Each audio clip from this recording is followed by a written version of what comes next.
kali ini dan tadi terputus sampai di DPRD. Mungkin bisa dilanjutkan kembali, Pak. Oke, jadi begini,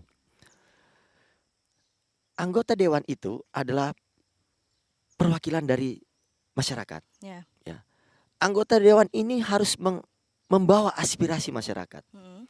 Oleh karena itu, apabila pemerintah dan DPRD yang kita sebut, jadi kalau antara pemerintah dan DPRD digabung menjadi pemerintahan.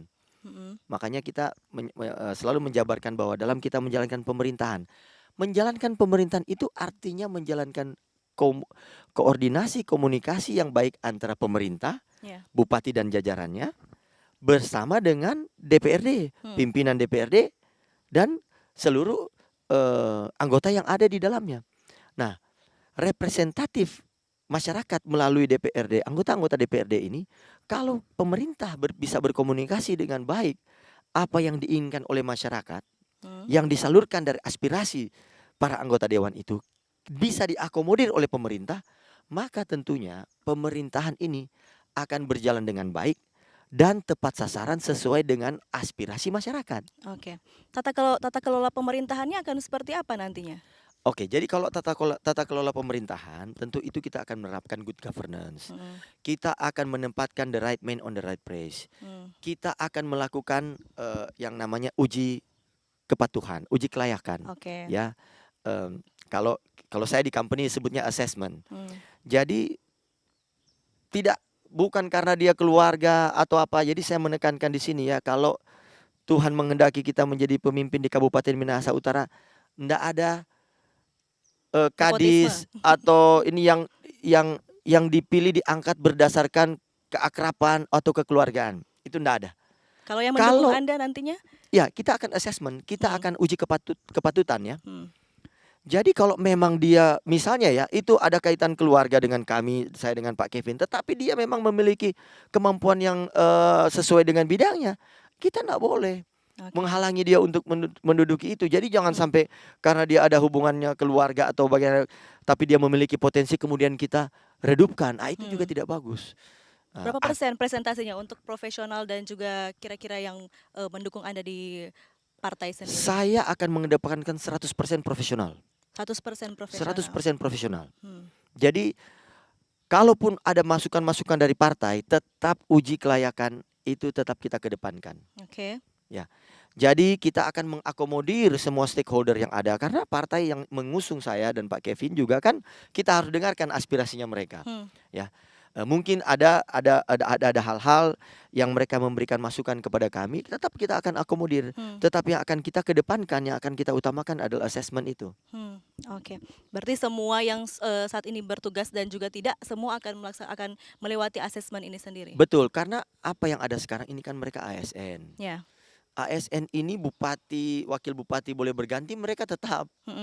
Nah, sehingga yang kita harapkan dari mereka bahwa mereka harus memiliki kemampuan dalam menduduki jabatannya nanti. Oke. Kalau dia tidak mampu, siap untuk diganti. Dia harus bersedia untuk diganti. Kalau dia belum hebat, dia harus berusaha jadi hebat. Oke. Dan itu juga menjadi tugas bupati dan wakil bupati. Okay. Dalam proses pembinaan, kita juga akan melihat proses bagaimana mengembangkan di internal aparat pemerintahan nanti. Cara menata birokrasinya sendiri akan seperti Anda? Apakah Anda akan sering misalnya kalau untuk ke kelurahan, kecamatan, belusukan ke kelurahan, kecamatan? Iya, jadi kami ini dalam menjalankan program-program unggulan kami akan berkantor di desa. Oke. Ya.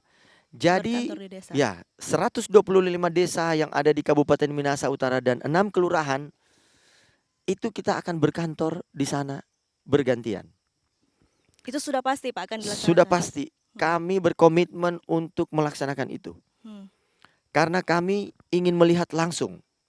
Ingin bertatap muka dengan kepala desa, lurah, perangkat desa, BPD. Kita akan lihat apa yang menjadi kebutuhan dari masyarakat di desa tersebut, karena masing-masing desa itu berbeda-beda.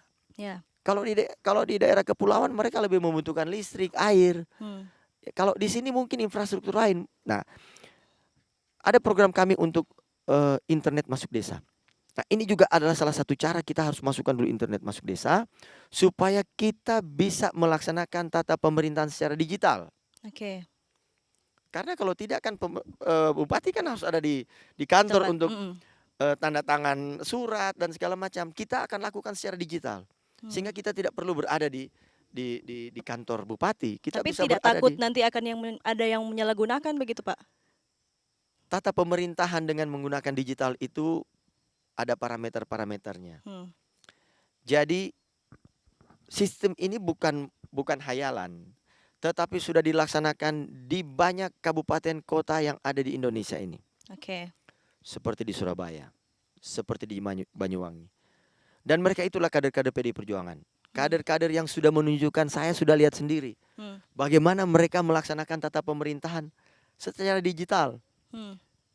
Nah, sehingga mereka memiliki keleluasan waktu untuk Oke. bisa bertemu dengan masyarakat. Hmm. Kalau tidak bupati habis waktu di kantor bupati untuk melaksanakan Tanda tangan.